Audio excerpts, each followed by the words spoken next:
কেমন আছেন বন্ধুরা? আমরা ভালো আছি। আজকে বাসায় খাসির মাংস আনা হয়েছে। কিভাবে রান্না করে আপনারা দেখবেন।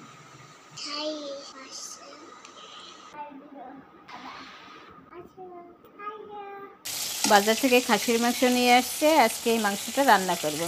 এই জন্য প্রথমে ভালোভাবে ধুয়ে নিয়েছি। ধুয়ে এখন ম্যারিনেট করে রাখবো আধা ঘন্টার জন্য।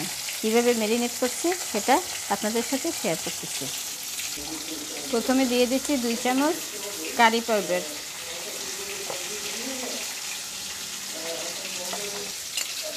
1 চামচ আদা বাটা, 1 চামচ জিরে বাটা,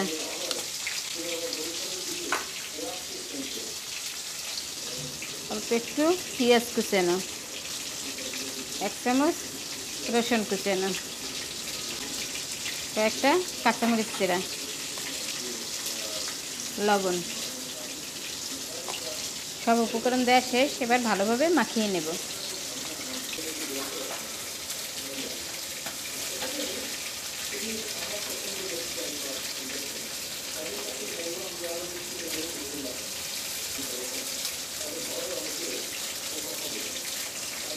এভাবে ভালোভাবে মাখিয়ে নিয়েছি। এখন আধা ঘন্টা রেস্টে রেখে দেব।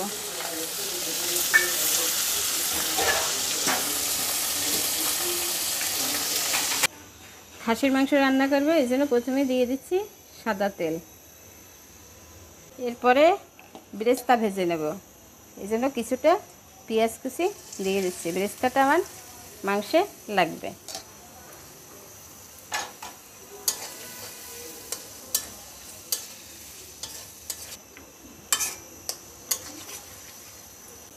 বেরেস্তা হয়ে গেছে, এবার তুলে নিচ্ছি।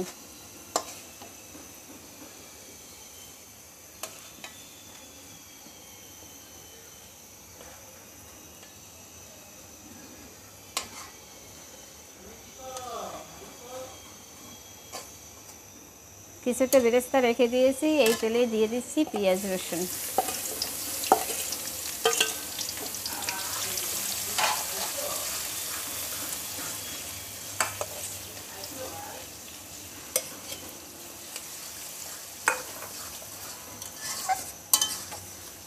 এটাকে লাল করে ভেজে নেব।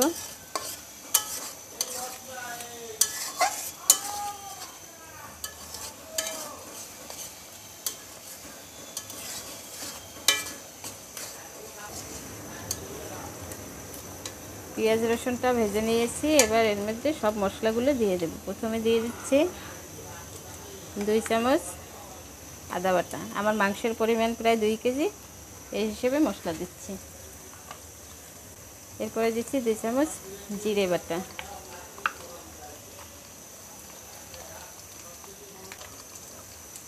1 চামচ মরিচের গুঁড়া,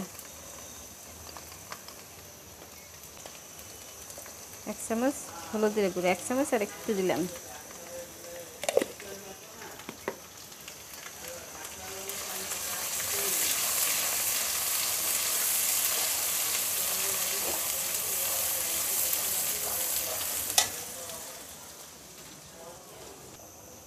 দিচ্ছি 1 চামচ ধনিয়ার গুঁড়া,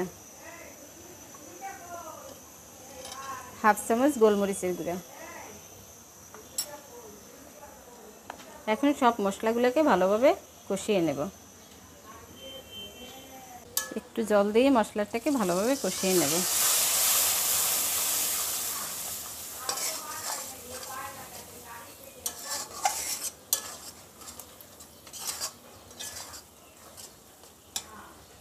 মশলা কষানো হয়ে গেছে। এবারে আমি মাংসগুলো দিয়ে দেব।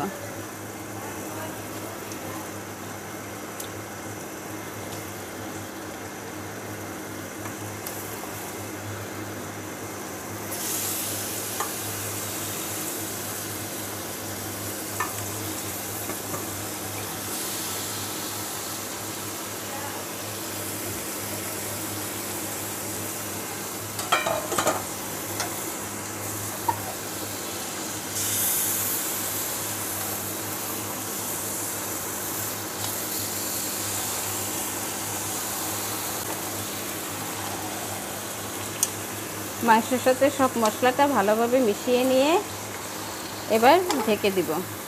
আস্তে আস্তে জাল করে আমি মিনিমাম আধা ঘন্টা মাংসটাকে কষাবো। খাসির মাংস যত বেশিক্ষণ কষায় তত ভালো হয়।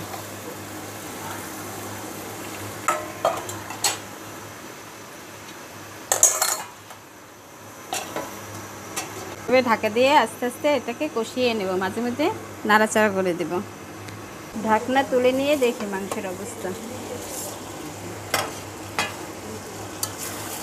20 মিনিট হয়ে গেছে, এভাবে কষাচ্ছি।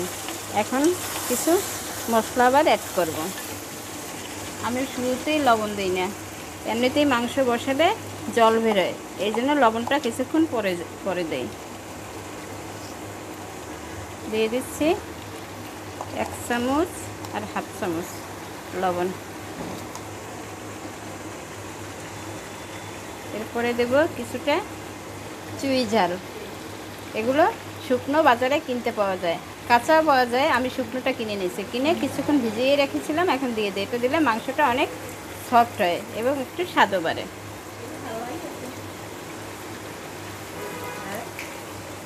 আর দিচ্ছি সামান্য একটু মিষ্টি।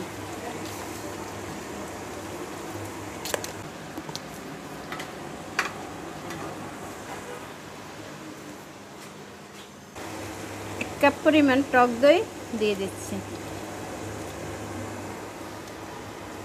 টক দইটা আমি ফেটিয়ে নিয়েছিলাম। এখন আবার সব উপকরণ মিশিয়ে আরও 20 মিনিটের মতো কষাবো।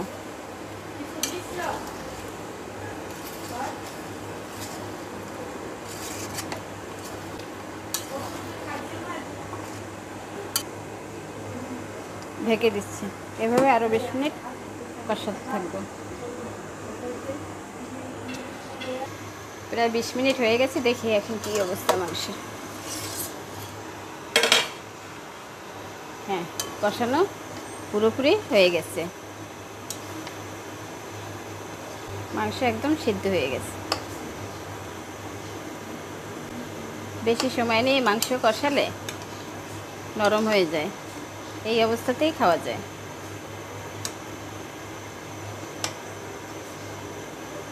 অনেকে প্রেশারে সিটি দিয়ে মাংস কষায়, আমি কড়াইতে এভাবেই করে রান্না করি, প্রেশারে দিই না।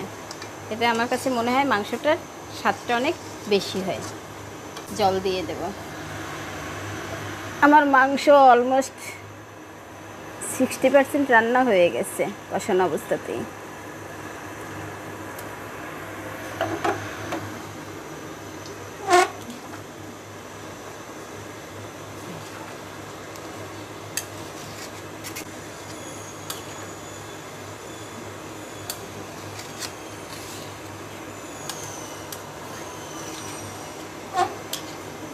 এবার কয়েকটা কাঁচামরিচ দিয়ে দিচ্ছি,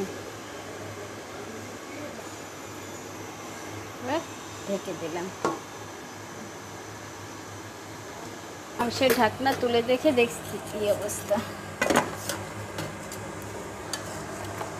হ্যাঁ, মাংস প্রায় হয়ে গেছে। এবার ফোড়ন দেব। ফোড়নের জন্য দিচ্ছি সরিষার তেল,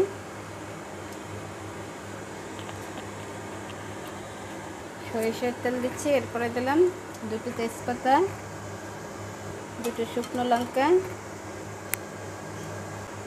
2টো গরম মশলা, 2টো এলাচ আর একটু জিরে।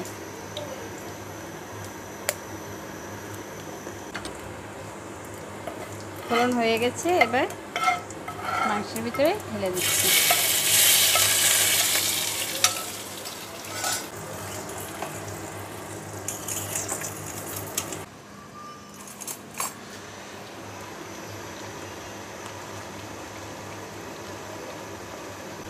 এবার গরম মশলা দিয়ে নামিয়ে নেব। দেখছেন গরম মশলা।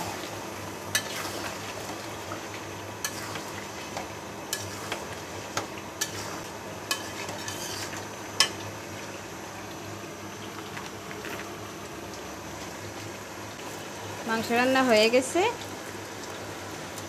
উপর দিয়ে ভেজে রাখা বেরেস্তা ছড়িয়ে দিয়ে নামিয়ে নিচ্ছি, চুলা বন্ধ করে দিলাম।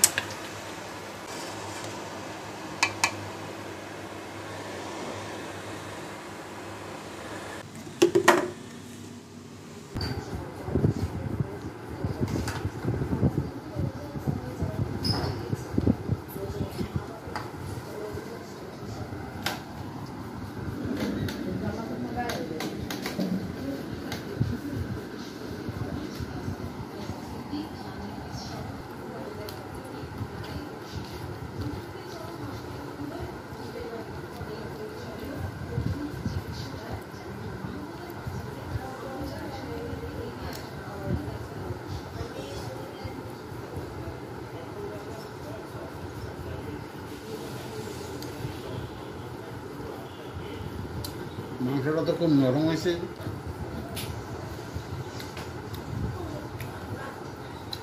ভালো হয়েছে। মাংসটা যেমন নরম হয়েছে, খাইতেও টেস্ট হয়েছে। খাও,